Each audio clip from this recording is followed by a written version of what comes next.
We were discussing about the criticism on the MBA program. Now we will discuss what are the characteristics of the well-designed goals. Actually, goals can be said to be very effective when they are written in terms of outcomes, not actions. Okay. Say, for example, goal must outline what you want to achieve. Then the goals which are measurable and the quantifiable are more effective than those which are just described in different, uh, unquantifiable conditions. Okay. Quantifiable goals वो हैं जहाँ पे आप बताते हैं कि जी आपने क्या अचीव करना है in terms of figures, in terms of the values.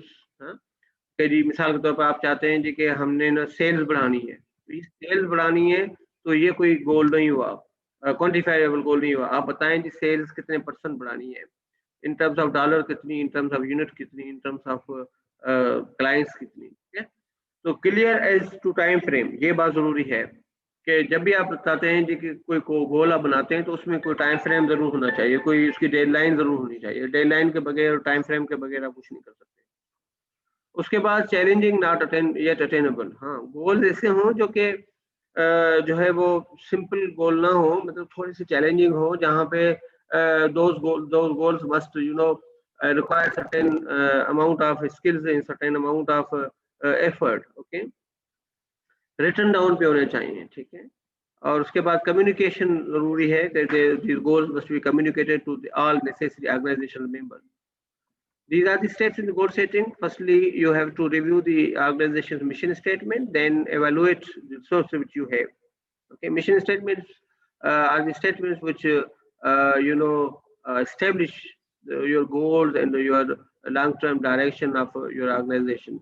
Then you must uh, evaluate, understand what are the resources at your hand, so that your plans must not surpass the your capacity. Okay, you cannot achieve those goals which are beyond your capacities, or which are beyond your availability of resources. Then determine the goals individually or with others, and write down the goals and communicate with them, and then review the results and whether the goals are achieved or not. Okay, these are certain contingency factors in a manager's planning. Contingency factors means those factors which moderate the condition, which have either strengthening impact or a weakening impact on the quality of the goal and relationship between the goal setting and the performance. Okay, say managers level in the organization, it means that the strategic goals must be set at the higher positions and the operational plans must be set at the lower position. Okay, if the lower level managers are planning for the strategic plans, so those plans may not be effective because these plans need an overall approval from the top management. So degree of the environmental uncertainty, if the environment is stable, then the specific plan may work. If the environment is dynamic, just like nowadays, so any specific plan may not sustain. So we need the flexibility in the planning because the environment is certain, so we need to be very much flexible. Okay, so in such a conditions, you cannot, the make and implement the very static and very tough and very tight plans. Okay, length of the future commitment.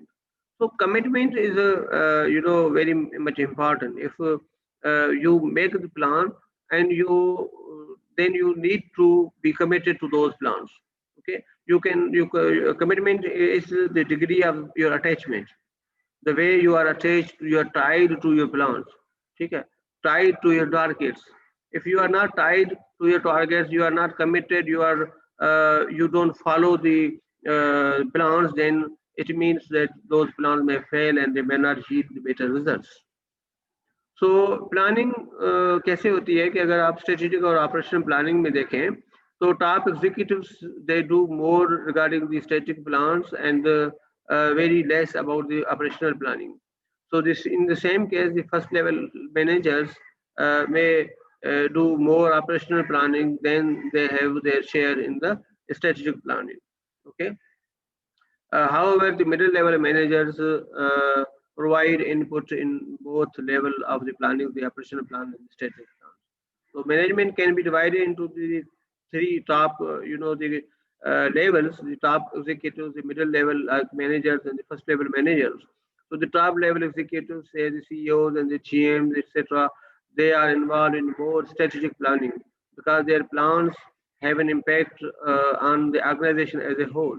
Okay, and the first level managers are the people who are responsible for the planning for their own departments or for their own operational units. Okay, so they have more role in the operational planning than they play any part in the strategic planning. Okay, so these are two different approaches to the planning. Firstly, sometime the organizations develop a planning and development department. Say for example, the governments and different organizations, they have a separate department for which is responsible for making the plans and the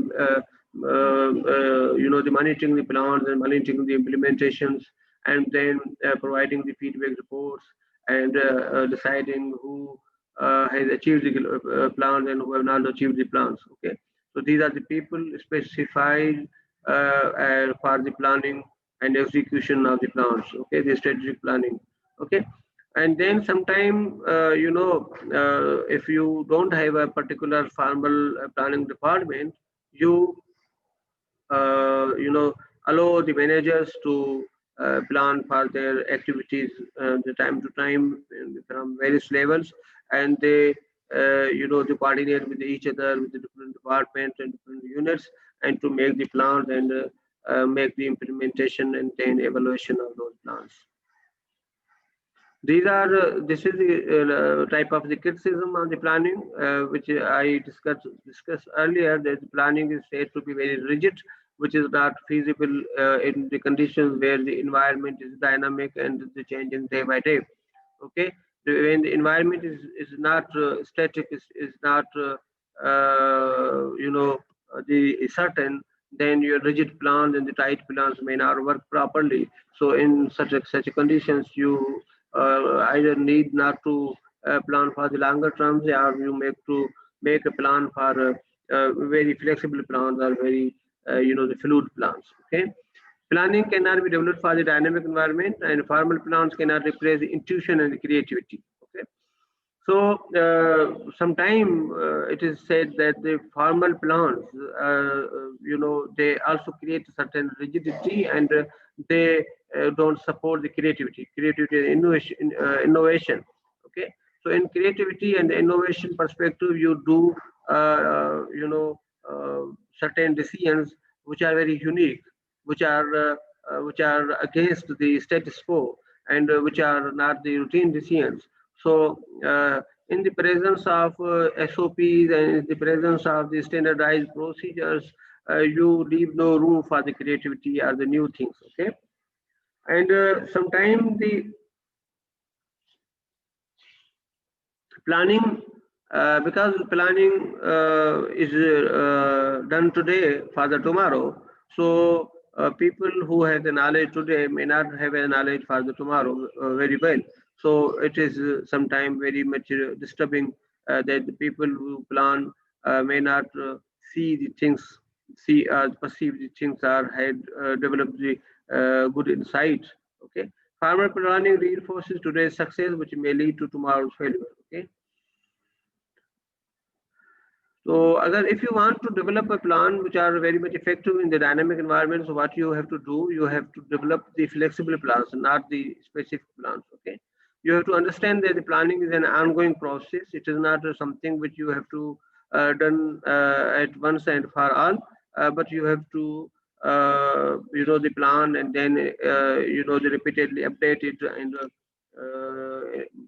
intermittently you have to see and evaluate it, and then edit and update it. Okay, and you have to change the plan when the conditions warrant. Okay, so it means the changing plan is a good thing, not always wrong. Okay, the persistence in planning eventually pay off. Yes, the planning is a long-term process, so you have to remain committed to it, and you have to persistently do it, and you cannot expect that very short-term plans will pay you more, because plans normally provide the benefit after a longer period of the time. Okay. Flatten the organization hierarchy to foster the development of the planning skills at organization level. It is much more important thing, which I told earlier, that if you you have developed a system where the authority is centralized to the top positions, it means that the lower managers have not more authority or the power to execute the plans. So in such a condition, you have to flatten the organization hierarchy. Flatten the organization hierarchy means you have to distribute the powers to the lower managers. Okay, you have to give in them the authority, the financial authority, and you have to give in them the resources. You have to give them the autonomy. Then they will be able to take confident and the effective decisions. Yeah. So these are the terms which I have discussed. So far, if you have any question, you may ask. Is there any question? Okay. If you don't have any question, we may end the class. Thank you. Thank you, sir. Okay.